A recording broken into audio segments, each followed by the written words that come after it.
Assalamualaikum warahmatullahi wabarakatuh. Pada hari ini kita akan membahas salah satu aspek yang sangat penting dalam penelitian kualitatif, yaitu adalah metode pengumpulan data kualitatif ya, penelitian kualitatif. Nah, mengapa ini penting? Karena kualitas penelitian kualitatif itu sangatlah bergantung pada bagaimana kita mengumpulkan data dari lapangan. Data kualitatif itu ibaratnya begini, ibaratnya bahan baku. Kalau bahan bakunya kurang tepat, tentu nanti hasil akhirnya itu juga akan kurang baik. Maka ada 3 metode utama ya yang akan kita pelajari hari ini. Yang pertama yaitu bagaimana observasi, dan yang kedua wawancara dan dokumentasi. Masing-masing ini sebenarnya ada kelebihan maupun keterbatasannya dan cara penggunaannya yang mestinya berbeda. Jadi mari kita bahas satu persatu. Mulai dari yang pertama yaitu adalah observasi. Nah, di observasi ini sebenarnya adalah teknik pengumpulan data ya, dengan cara bagaimana seseorang itu mengamati secara langsung apa yang diamati, fenomenanya, perilakunya, atau situasi di lapangan. Maka sesuai dengan pendapatnya Sperdley, yang dia mengatakan bahwa observasi dalam penelitian kualitatif itu sebenarnya bukan sekedar cuma melihat, tetapi juga melihat dengan memaknai. Jadi artinya apa? Artinya peneliti ini sebenarnya berusaha untuk memahami konteks sosial dari apa yang dia amati. Dan observasi itu ada 2 bentuk sebenarnya. Ada observasi partisipatif dan ada observasi non-partisipatif. Jadi observasi partisipatif itu sebenarnya, dalam observasi partisipatif itu peneliti itu sebenarnya ikut serta dalam aktivitas yang diteliti. Misalnya apa? Misalnya kalau kita meneliti kehidupan pedagang di pasar misalnya, atau peneliti ini kan sebenarnya dia partisipatif, dia bisa ikut membantu untuk berjualan atau membantu bercakap dengan pembeli atau duduk bersama dengan pedagang. Nah, sebenarnya ini apa tujuannya? Tujuannya adalah untuk mendapatkan pemahaman secara mendalam, karena peneliti ini agar merasakan sendiri pengalaman yang sama dengan subjek penelitinya. Lalu kelebihannya dari observasi partisipatif itu adalah apa? Data yang diperoleh ini sebenarnya lebih kaya, karena penelitian ini bisa melihat, bisa mendengar, sekaligus bisa merasakan dinamika di lapangan. Tapi ada juga kelemahannya. Kelemahannya apa? Kelemahannya yaitu peneliti ini bisa menjadi kurang objektif. Karena apa? Karena terlalu larut dalam perannya tadi itu sebagai observasi partisipatif. Lalu kalau observasi non partisipatif ini kan sebaiknya dalam observasi non partisipatif ini peneliti ini sebenarnya tidak terlibat dalam aktivitas, tetapi hanya mengamati dari luarnya saja. Misalnya apa? Misalnya seseorang peneliti ini kan duduk di sudut kelas untuk mengamati bagaimana interaksi guru dan murid. Nah, tetapi nggak ikut ngajar, cuma ngelihati aja, dari mengamati saja. Jadi apa sih kelebihannya dari non partisipatif? Nah, non partisipatif ini kelebihannya ini kan lebih menjaga jarak ya, sehingga lebih objektif. Jadi ada kelebihan maupun kekurangannya. Kalau kekurangannya apa? Kekurangannya peneliti ini kan tidak bisa memahami secara mendalam dari partisipatif. Karena apa? Hanya cuma lihat dari luar saja. Jadi kalau menurutnya Book dan Bigland ini kan menjelaskan bahwa observasi itu sebenarnya membantu peneliti untuk mendapatkan atau menangkap realitas secara natural, yaitu realitas yang terjadi secara apa adanya tanpa ada intervensi dari luar. Lalu yang wawancara. Nah, metode yang kedua ini kan wawancara. Wawancara atau interview ini kan sebenarnya adalah cara yang paling populer dalam penelitian kualitatif, banyak digunakan.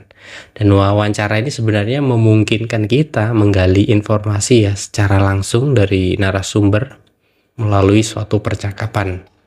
Seperti menurutnya Kevali ini mengatakan bahwa wawancara dalam penelitian kualitatif itu disebut sebagai a conversation with a purpose, yaitu percakapan yang terarah, bukan cuma ngobrol biasa, bukan. Jadi ada 3 jenis wawancara sebenarnya secara umum. Ada wawancara terstruktur, ada wawancara semi terstruktur, dan ada wawancara secara mendalam. Kalau wawancara struktur, ini dalam wawancara struktur itu penelitian sebenarnya sudah menyiapkan ya daftar pertanyaan sama yang untuk respondennya. Jadi pertanyaan ini sudah disusun secara rapi dan penelitian ini tidak banyak ya menyimpang. Seperti contohnya misalnya dalam penelitian tentang motivasi belajar misalnya. Jadi semua siswa ini kan akan ditanya pertanyaan yang sama. Misalnya, apa yang memotivasi Anda untuk belajar untuk lebih giat? Tapi ada sebenarnya kelemahan dan kelebihannya untuk wawancara terstruktur ini. Kalau kelebihannya, data ini sebenarnya lebih mudah ya dibandingkan antar responden, lebih mudah untuk dibandingkan. Kalau kekurangannya, kadang responden ini tidak bisa bercerita secara luas karena apa? Pertanyaannya ini kaku karena ya tertulis tadi. Lalu yang selanjutnya yaitu adalah wawancara semi struktur. Jadi semi terstruktur ini adalah jenis wawancara yang paling banyak digunakan dalam penelitian kualitatif juga. Tapi penelitian ini sebenarnya menyiapkan ya beberapa pertanyaan panduan, tetapi bisa fleksibel untuk mengikuti alur pembicaraannya. Misalnya aja gini contohnya, penelitiannya ini seorang peneliti ini bertanya, apa yang membuat Anda termotivasi belajar? Lalu ketika responden ini bercerita tentang peran orang tua, maka peneliti ini bisa menggali lebih dalam dengan bertanya apa? Dengan bertanya, biasanya bisa bertanya, jawabannya bisa cerita lebih detail bagaimana dukungan orang tua mempengaruhi semangat belajarnya Anda, itu bagaimana?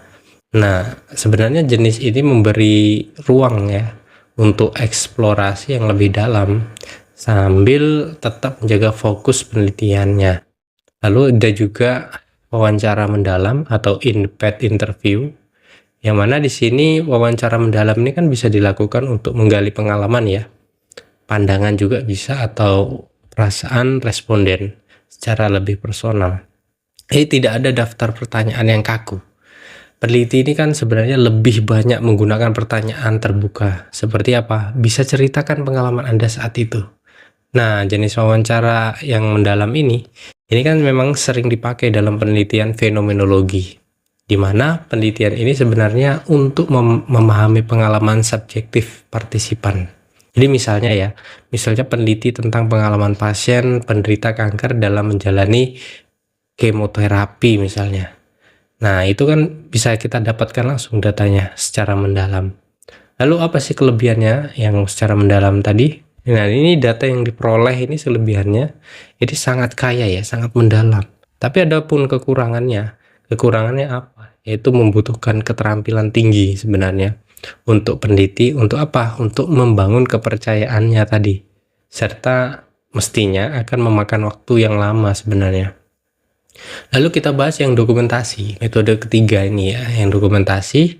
Dokumentasi ini kan sebenarnya adalah pengumpulan data melalui dokumen arsip. Dokumen, arsip, catatan, foto, video, atau sumber tertulis yang lainnya itu bisa. Seperti yang diungkapkan Moleong, yang mengatakan bahwa dokumentasi sebenarnya ini kan berfungsi sebagai sumber data sekunder, yang mana yang bisa melengkapi hasil observasi dan wawancara. Misalnya apa?